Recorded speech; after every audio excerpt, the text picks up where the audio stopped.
2025년을 전망하는 다양한 자료들을 보내주셨네요. 경제보고서부터 국제정세, 기업 설문, 법률 동향, 미디어 기록까지. 네. 이걸 잘 엮어서 올해 우리가 좀 주목해야 할 핵심 흐름, 또 변수가 뭔지 함께 파헤쳐보죠. 네, 이게 정말 복잡하게 얽힌 실타래를 푸는 그런 기분일 겁니다. 그렇죠. 국제 정치 경제의 어떤 격변기, 또 기후 위기, AI 규제 같은 큰 얘기도 있고요. 네. 국내 법률이나 정치 상황, 이게 다 어떻게 맞물려 돌아가는지 청취자 여러분께서 좀 큰 그림을 보실 수 있게 그 핵심만 한번 뽑아보겠습니다. 좋습니다. 그럼 먼저 이 자료들이 공통적으로 좀 경고하는 불확실성, 여기서부터 시작해 볼까요? 네네. 특히 미국 트럼프 2기 행정부 출범 가능성, 이게 나오면서 보호무역주의 강화, 이게 가장 큰 화두 같아요. 그 파장이 만만치 않을 겁니다. 아마 미중 경쟁은 더 격화될 게고 글로벌 공급망 재편 압력도 훨씬 거세지겠죠. 그렇죠. 실제로 한국경제인협회 설문 결과를 봐도요. 기업들이 2025년 경영 환경에서 가장 큰 위협, 이걸로 높은 원자재 가격, 고금리, 호환율 이것과 더불어서 네. 글로벌 경기 둔화랑 무역 갈등 심화를 딱 꼽고 있어요. 아, 역시 그게 제일 큰 걱정이군요. 네, 투자나 채용에도 빨간불이 켜질 수 있다. 이런 우려가 크죠. 보내주신 자료 중에 위키백과 기록을 보니까 실제 2025년 4월에요. 트럼프 행정부가 전면적 관세를 발표했을 때 와, 전 세계 금융시장이 엄청나게 출렁했던데요. 아, 그때 정말 대단했죠. 다우지수가 이틀 연속 1,500포인트 이상 폭락하고 니케이도 급락하고 혼란이 아주 극심했다고 나와 있더라고요. 네, 나중에 일부 유예 조치가 있긴 했지만 그야말로 시장의 공포를 보여주는 단적인 예라고 할 수 있겠습니다. 맞습니다. 이건 그냥 단순한 주가 변동 문제가 아니네요. 그렇죠. 국제금융센터 자료에서도 지적하듯이 달러 강세와 고금리가 계속될 거냐 아니면 중국 경제는 진짜 정점을 찍은 거냐 이른바 피크 차이나 논란 이런 아주 근본적인 질문들을 우리한테 던지고 있는 거죠. 네, 경제 외에도 또 거대한 변화의 축이 있죠. 바로 기후변화랑 AI 기술. 아, 맞습니다. 이 둘의 영향력도 진짜 무시 못할 것 같아요. 그 국제금융센터 기후보고서를 보면요.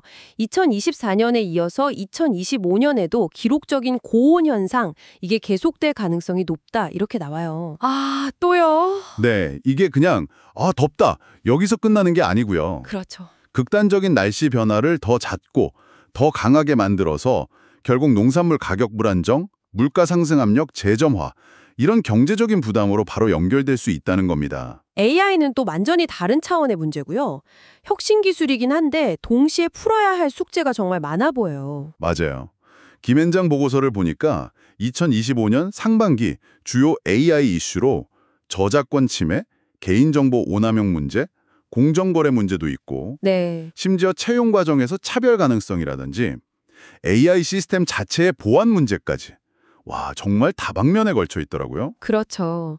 유럽연합의 인공지능법 같은 국제적인 규제 움직임이 분명히 국내에도 영향을 줄 거고요. 네, 기술 발전 속도만큼이나 이 규제나 윤리적 기준 마련에 대한 사회적 요구도 커질 수밖에 없겠네요. 그렇습니다. 기술이 우리 삶에 이렇게 깊숙이 스며들수록 그 빛과 그림자는 더 뚜렷해질 테니까요. 이런 국제적인 경제, 기술, 환경 변화가 결국 또 국내 상황과도 맞물려 들어갈 텐데요. 보내주신 자료들, 매불쇼나 고발뉴스 TV 녹취록 같은 걸 바탕으로 국내 법적, 정치적 현안들도 좀 중립적으로 짚어보겠습니다. 네.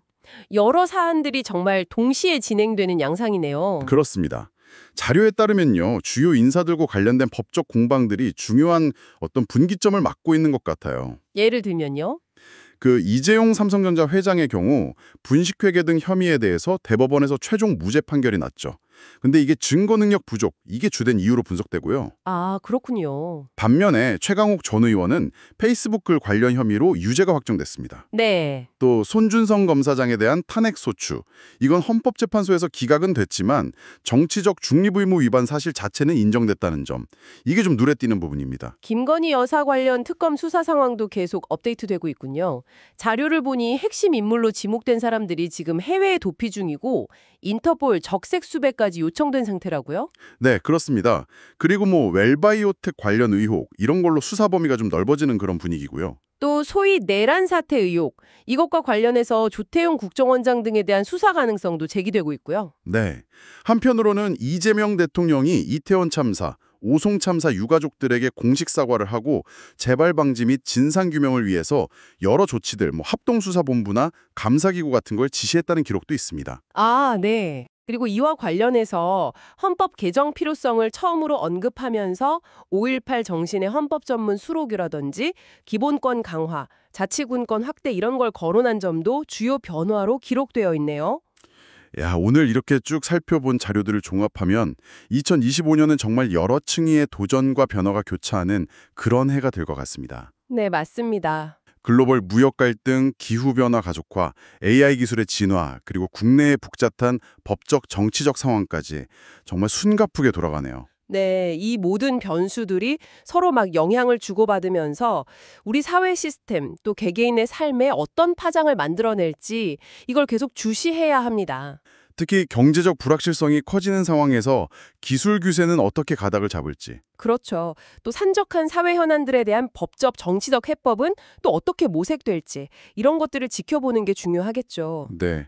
청취자 여러분께서는 이 자료들을 바탕으로 2025년을 어떻게 그리고 계신가요? 앞으로 펼쳐질 변화 속에서 각자의 길을 찾아가시는데 오늘 저희 이야기가 작은 실마리라도 되었으면 하는 바람입니다.